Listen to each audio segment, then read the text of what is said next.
Je présente ici une application pour illustrer la méthode pour procéder à une identification à partir du diagramme de Bode d'un système. Le support utilisé est un exercice extrait d'un sujet un peu ancien de CCP dont l'objectif était d'établir un modèle de comportement pour un cerveau vérin. Je présenterai donc cette méthode sous la forme de 3 étapes. La première étant de commencer par justifier un modèle pour le système, ensuite de proposer un modèle sous la forme d'une fonction de transfert avec des caractéristiques, et puis en troisième étape, de donner des valeurs numériques à ces caractéristiques. Donc première étape, justifier le modèle, je vous laisse un temps. Voici mon corrigé. Donc déjà, pour démarrer, je vais procéder selon 2 étapes. La première, c'est observer le comportement aux basses fréquences. Et ensuite seulement m'intéresser aux différentes cassures que je vais pouvoir observer sur le diagramme de Bode, à la fois sur le diagramme de gain et à la fois sur le diagramme de phase. Pour la première étape, le comportement aux basses fréquences, je vérifie la pente du diagramme de gain. La pente du diagramme de gain ici est non nulle. Pour la déterminer, je vais la comparer à des pentes de moins 20 décibels, moins 40, moins 30, ainsi de suite, que je peux établir assez simplement sur le diagramme de Bode lui-même. Ici j'ai une décade, ici j'ai moins 20 décibels, cette pente-là est donc une pente à moins 20 décibels par décade. Et je peux regarder que la pente initiale est parallèle à celle-là. Donc ça m'a permis de déterminer le fait que la pente est à moins 20 décibels par décade. Ensuite, par lecture du diagramme de phase, je peux en déduire que le déphasage vaut moins 90 degrés aux basses fréquences. Ces 2 observations me permettent d'en déduire que je suis en présence d'un intégrateur pur. Je vais à présent m'intéresser aux cassures. Dans le diagramme de Bode donné, je n'ai qu'une seule cassure. Alors comment repérer une cassure ? Eh bien tout simplement parce que ici j'ai une asymptote qui a une certaine pente. Je vois qu'après une certaine pulsation, j'ai une asymptote qui a une autre pente. J'ai donc une cassure au niveau des asymptotes. Je peux aussi repérer des cassures au niveau du diagramme de phase. Pourquoi ? Parce que j'ai une asymptote à moins 90 et je vois ici après que j'ai une asymptote à moins 270. J'ai donc une cassure aussi au niveau des asymptotes du déphasage. Après je caractérise ces différentes cassures. Donc je vois que je passe de moins 20 décibels à moins 60 décibels par décade, toujours en comparant aux pentes que je suis capable de tracer avec le diagramme de Bode, ce qui me permet d'en déduire que j'ai donc une cassure de moins 40 décibels par décade. Pareil, j'étais à moins 90, je descends à moins 270, j'ai donc une cassure de moins 180 degrés. Ces 2 observations me permettent d'en déduire que je suis en présence d'un deuxième ordre. Autre observation, je peux voir que j'ai une augmentation locale du gain, caractéristique d'un phénomène de résonance. Je m'attends donc à trouver un facteur d'amortissement inférieur à 1, et même très inférieur à 1, puisque la résonance est assez remarquable. Deuxième étape, je vais pouvoir proposer un modèle pour le système. J'ai donc la composition d'un intégrateur pur et d'un second ordre. J'obtiens donc une fonction de transfert du type K sur P, facteur de 1, plus 2xi sur oméga 0 P, plus 1 sur oméga 0 carré P carré. Il me reste à identifier les caractéristiques de notre modèle, qui sont 3 éléments, K, le gain statique, xi, le facteur d'amortissement du second ordre, et oméga 0, la pulsation naturelle du second ordre. J'en arrive donc à la 3e étape, et je vais proposer, dans l'ordre, d'abord d'identifier la pulsation de cassure, ce qui est souvent le plus simple, le plus lisible à identifier. Après, je vais pouvoir en déduire le gain statique, et enfin, je terminerai par le facteur d'amortissement. Pour identifier la pulsation de cassure, et la pulsation de cassure pour un deuxième ordre correspond à la pulsation naturelle.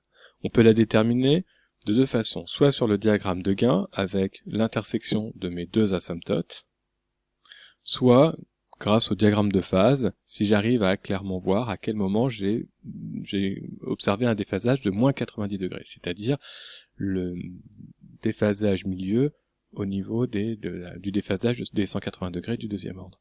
Donc comme j'étais déjà à moins 90, à moins 90 sur moins 90, la pulsation de cassure sera donc observable à moins 180 degrés. Alors dans ce cas-là, je pouvais profiter du tableau de valeurs qui était assez précis, et je vois que pour la phase, je vais montrer un extrait, la phase à moins 180 degrés, j'avais une pulsation indiquée à 94 radians par seconde. un tracé graphique moins précis pouvait retrouver une pulsation de cassure autour, en tout cas, de 100 radians par seconde. Voilà. Deuxième caractéristique à évaluer, le gain statique.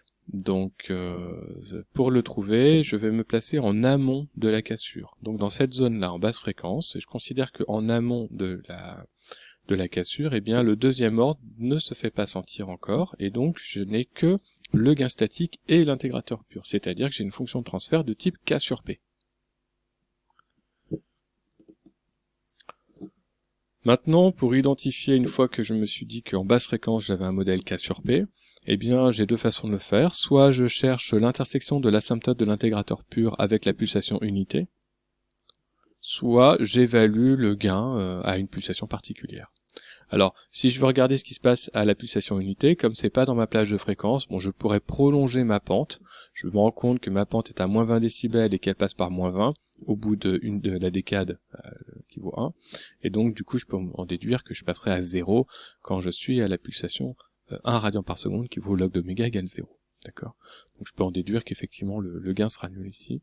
Mais je peux aussi regarder le gain à une pulsation particulière, par exemple pour 10 radians par seconde, où j'ai le gain qui vaut moins 20 décibels par décade. Moins 20 décibels, pardon. Donc voilà mes valeurs numériques.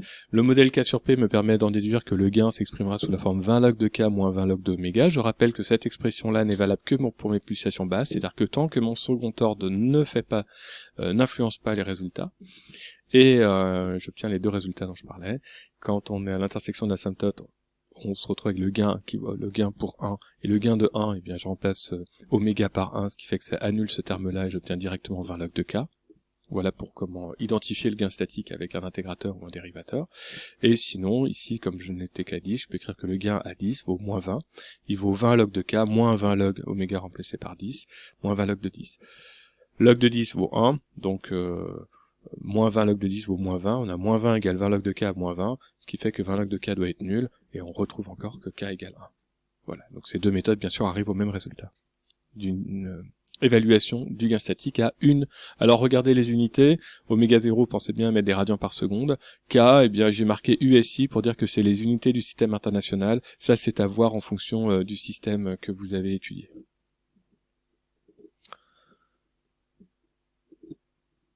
Je continue. On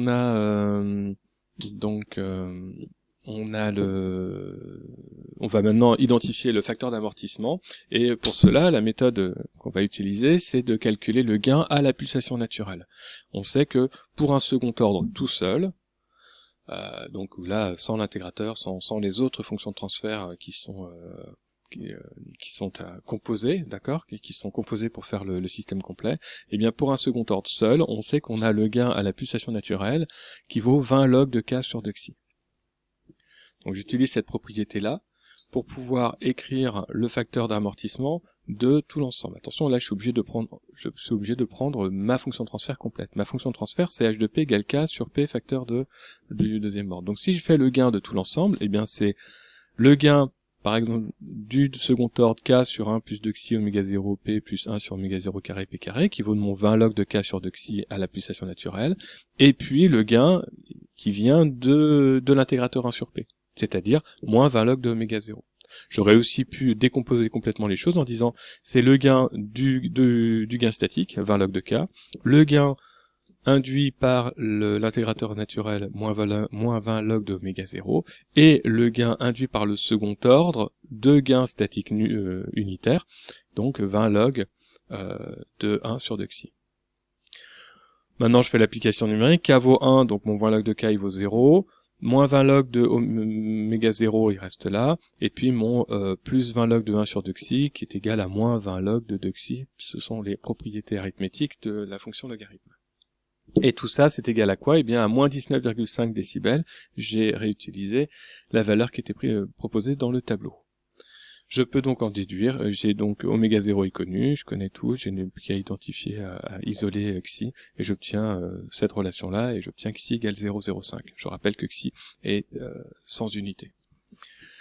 On obtient bien un facteur d'amortissement inférieur à 1, c'est rassurant. Voilà, donc pour conclure, en fait, je termine par en vous montrant les différents petite synthèse. Donc, on devait identifier le système dont on avait le diagramme de Bode à droite. J'ai proposé donc en 3 étapes. Première étape, justifier un modèle pour le système en commençant d'abord par observer le comportement basse fréquence, puis ensuite en s'intéressant aux cassures. Deuxième étape, une fois qu'on a justifié le modèle, on va pouvoir proposer un modèle, c'est-à-dire proposer une fonction de transfert. Et en troisième étape, on va pouvoir identifier les caractéristiques du modèle. Pour cela, on peut commencer par les pulsations de cassure. Généralement, on peut aussi après en déduire le gain statique et il nous restera identifier les éventuels différents facteurs d'amortissement. Les résultats sont rappelés ici, avec à la fois faire des tracés clairs sur les documents réponses, les réponses avec les unités et ce genre de choses. Pour conclure, n'oublions pas que le modèle proposé n'est valable que dans la plage de pulsation proposée du diagramme de Bode. C'est-à-dire que je ne peux pas en déduire ce qui se passe avant ou après. Je peux éventuellement conjecturer, mais c'est tout ce que je peux faire. Par exemple, je ne peux pas savoir si cette pente à moins 20 décibels, au lieu de venir d'un intégrateur pur, elle vient d'un premier ordre dont la pulsation de cassure est en amont des 10 radians par seconde. Ça, je peux pas le savoir.